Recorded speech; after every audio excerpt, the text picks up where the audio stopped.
Hi everyone, thank you for watching this video of the institutional eligibility portion of the Cal Grant Regional Training. Throughout this presentation, you will notice these icons. They are there to let you know of additional resources that are available for you. These resources can be found on the Commission's website or in your WebGrants portal. Post-secondary education institutions that would like to disperse Cal Grant funds must be deemed eligible as a qualifying institution. A qualifying institution must meet one of the following criteria. 1. Be a California private or independent post-secondary educational institution. 2. Be a nonprofit institution headquartered and operated in California. Or 3. Be a California public post-secondary educational institution. Additionally, all participating institutions must be physically located in California. For those institutions that are not public post-secondary educational institutions, they need to meet additional statutory criteria, which we will discuss in the following slide. It should be noted that there are only 2 nonprofit institutions headquartered and operating in California. These schools, unlike virtually all other Cal Grant eligible institutions in the state, do not participate in Pell plus 2 federal student aid programs. They are the rare exception. California private or independent post-secondary education institutions must qualify to participate in the Cal Grant program and disperse Cal Grant funds by participating in the Pell Grant and 2 of the 3 following federal programs: Federal Work-Study Program, the Federal Direct Loan Program, or the Federal Supplemental Educational Opportunity Grant Program, FSEOG. The Federal Supplemental Educational Opportunity Grant, more commonly known by the acronym FSEOG, is a federal assistance grant reserved for college students with the greatest need for financial aid to attend school. This information is confirmed by reports provided by the U.S. Department of Education, which are used by the Student Aid Commission to confirm an institution's eligibility to participate in the Cal Grant program. If the institution's federal student loan borrower's rate is 40% or above, participating institutions need to have a 3-year cohort default rate of less than 15.5%, as well as a graduation rate greater than 30%. More details will be provided in the next couple of slides. Once again, these values are acquired from the U.S. Department of Education and certified by CSAC's Research Department. As these values can change, it's not unusual to see an institute fall in and out of the eligible schools list.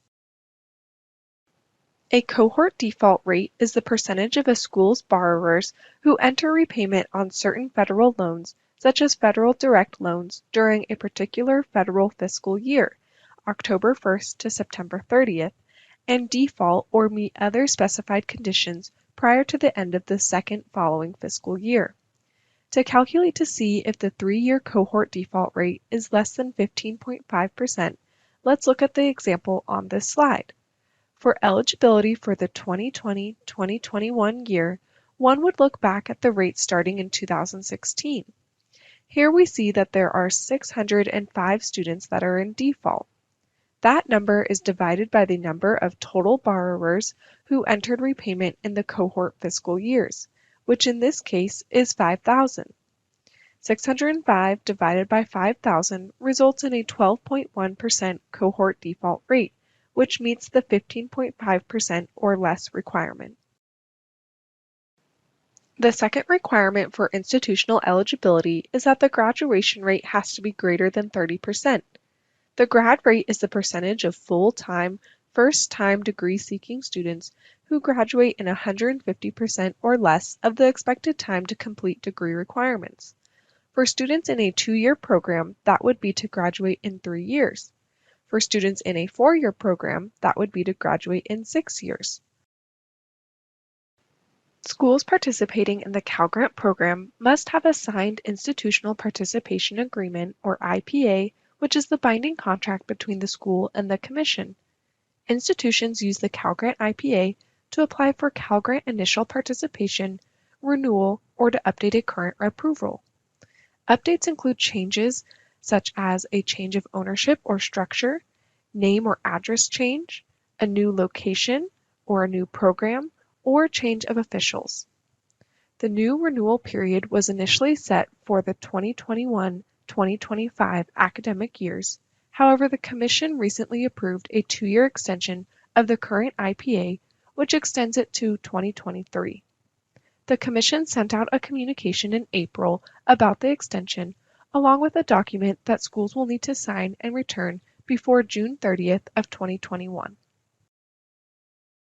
If an institution has a change in status, such as a change of school ownership or loss of accreditation, the institution must notify the Commission within 10 days. Additional steps need to occur with the Cal Grant IPA. The 90-10 rule refers to a U.S. regulation that governs for-profit higher education.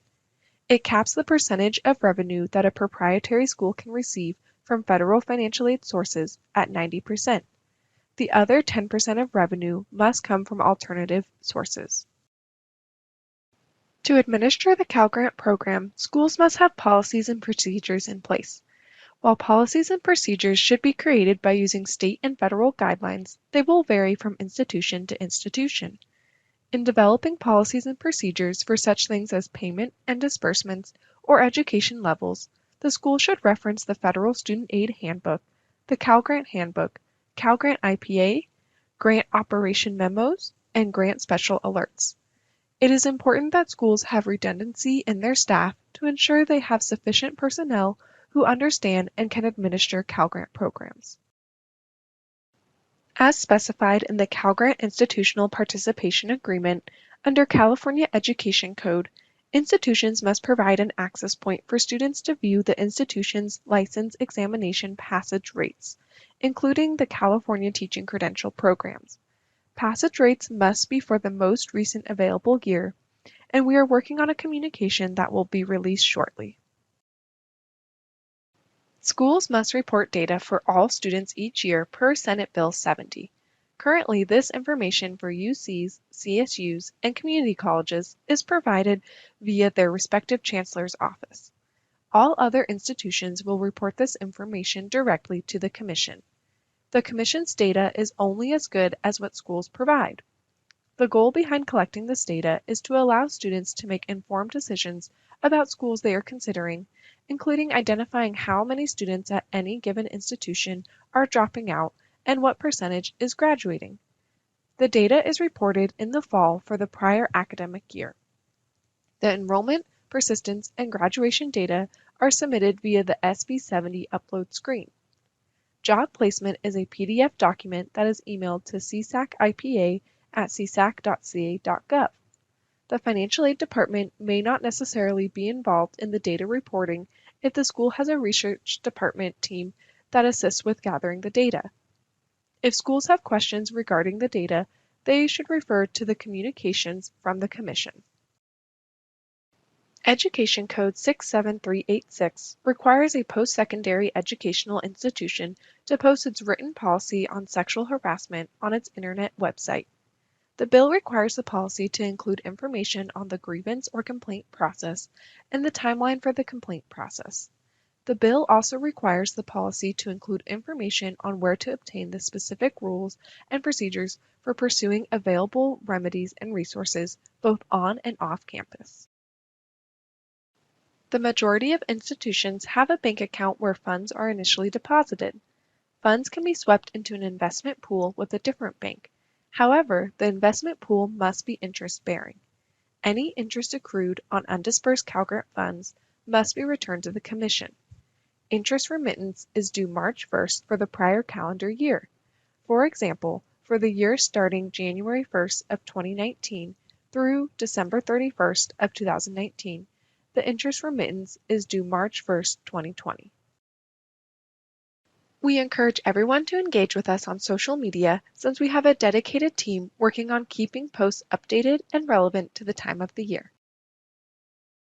Please check out our websites for more information. If you have any questions, please contact school support by phone or email. Thank you.